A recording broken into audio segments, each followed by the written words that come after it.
God's promises in times of desertion. Have you ever had the wind knocked out of you?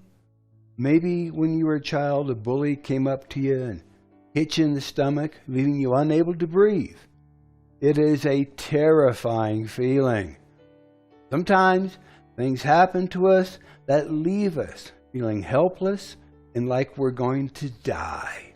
And sometimes these things are physical events, and sometimes they are emotional. Sometimes we're caught off guard and find ourselves deserted and abandoned by our very own family. Everything around us seems to be falling apart. It is in these times that God has promised us in times of desertion to defend us, to protect us, and to provide for us. Listen to what King David wrote when he was fleeing from his own son, Absalom. Lord, how are they increased that trouble me? Many are they that rise up against me. Many there be which say of my soul, there is no help for him in God. But thou, O Lord, art a shield for me, my glory and the lifter, my head. I cried unto the Lord with my voice, and he heard me out of his holy hill. I laid down and slept. I awakened, for the Lord sustained me. I will not be afraid of 10,000s of people that have set themselves against me round about. Arise, O Lord, and save me, my God. For thou hast smitten all my enemies on the cheekbone, and you've broken the teeth of the ungodly. Salvation belongs to the Lord. Thy blessing is upon thy people. God's promises in times of desertion are for all of us who have suffered at the hands of those around us. It does not matter if it was your husband who deserted you. It does not matter if it was your wife who deserted you. It does not matter if it was your parents who deserted you. The promises of God in your times of desertion are true, and you can count on Jesus to do what he has promised he would do. I want you to close your eyes, if you can, and just listen to some of these promises. Isaiah 62, verse 4. There shall no more be termed thou shalt no more be termed forsaken, neither shall thy land any more be termed desolate, but thou shalt be called Hephzibah, which translated means my delight is in her, and thy land Beulah, which translated means to marry. For the Lord delights in thee, and thy land shall be married. Isaiah 62, verse 4. Isaiah 49, verses 15 and 16. Can a woman forget her suckling child, that she should not have compassion on the son of her womb? Yea, they may forget, yet will I not forget thee. Behold, I have graven thee, I have marked thee, you, on the palms of my hands. Thy walls are continually before me. Isaiah 49, 15 and 16. Deuteronomy 31, 6. Be strong and of good courage. Fear not, nor be afraid of them. For the Lord thy God, he it is that does go with thee. He will not fail thee, nor forsake thee. Deuteronomy 31:6. In Psalm 68, 4, 5, and 6, it tells us, sing unto God, sing praises to his name. Extol him that rides upon the heavens by his name, Yah, and rejoice before him. A father of the fatherless, a judge of the widows, is God in his holy habitation. God sets the solitary in families. He brings out those which are bound with chains, but the rebellious dwell in a dry land. Psalm 68, 4-6. And in Proverbs chapter 23, verses 10 and 11, we find a promise of protection. It says, remove not the old landmark, and enter not into the fields of the fatherless.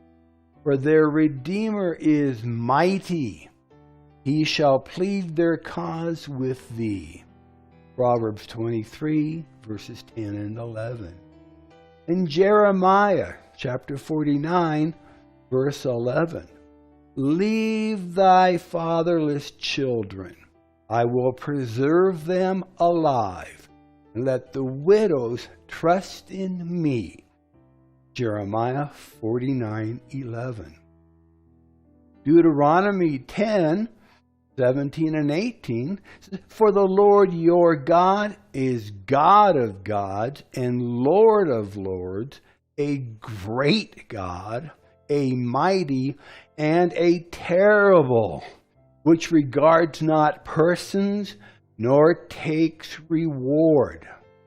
He does execute the judgment of the fatherless and widow, and loves the stranger in giving him food and raiment. Deuteronomy 10:17 and 18. 1 Peter chapter 5, verses 6 and 7 tells us, humble yourself, therefore, under the mighty hand of God, that he may exalt you in due time, casting all your care upon him, for he cares for you. 1 Peter 5, 6 and 7.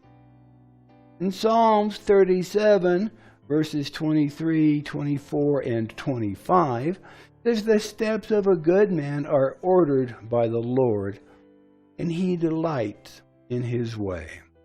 Though he fall, he shall not be utterly cast down, for the Lord upholds him with his hand. I have been young, and now I'm old, and yet have I not seen the righteous forsaken, nor his seed begging for bread. Psalms 37, 23, 24, and 20. Psalms 27, verse 10.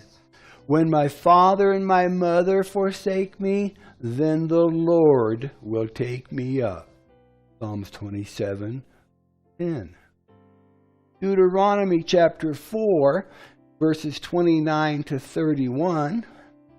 But if from thence thou shalt seek the Lord thy God, thou shalt find him, if thou seek him with all thy heart and with all thy soul. When thou art in tribulation, and all these things are come upon thee, even in the latter days, if thou turn to the Lord thy God, and shall be obedient unto his voice, for the Lord thy God is a merciful God, he will not forsake thee, nor destroy thee, nor forget the covenant of thy fathers which he swore unto them. Deuteronomy chapter 4, verses 29 to 31. Isaiah 41:17 says, when the poor and the needy seek water, and there is none, and their tongue faileth for thirst, I, the Lord, will hear them.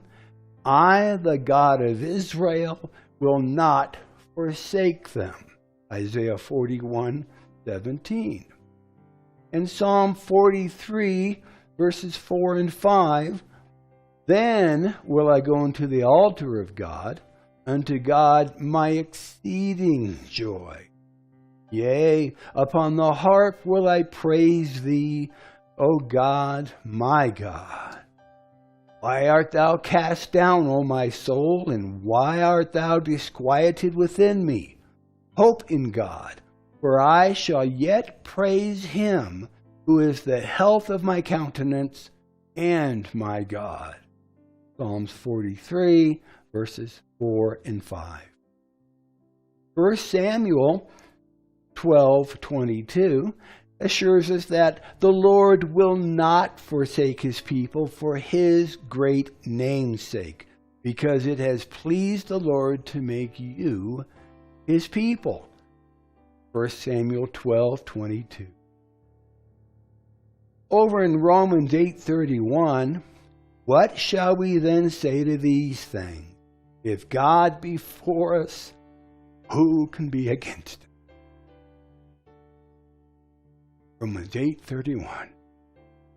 Jeremiah 33:3. Call unto me, and I will answer you, and I will show you great and mighty things which you do not know. Jeremiah 33. Without a doubt, desertion is one of the hurtful experiences that we could ever go through. One of the most hurtful experiences we could ever. It is something that is hard to share with others, and it is often difficult to deal with, even in the church. But God's promises in times of desertion are for all of us who have suffered at the hands of those around us. It does not matter if it was your husband who deserted you and left you with the children. It does not matter if it was your wife who deserted you and took off with your best friend. It does not matter if it was your parent who deserted you and left you alone in a strange place.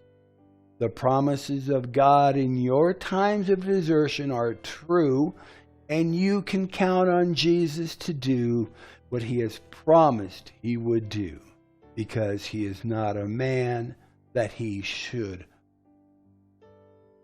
So what does matter is that you call out to the Lord, ask him to help you, and then trust him to do what he has promised he will do. I can personally testify and tell you that our God is faithful, and that I know from first-hand experiences that this is all true, and that the Lord will never forsake you. He will never leave you, nor will he ever mistreat you. I'm Pastor Steve, and our church is La Viña de Gracia in La Caleta, Colombia. We invite you to join us if you can as we continue in our services and worship time. So until next time, may the Lord richly bless you, prosper you, and keep you safe as you follow hard after him. And we'll see you next time. God bless.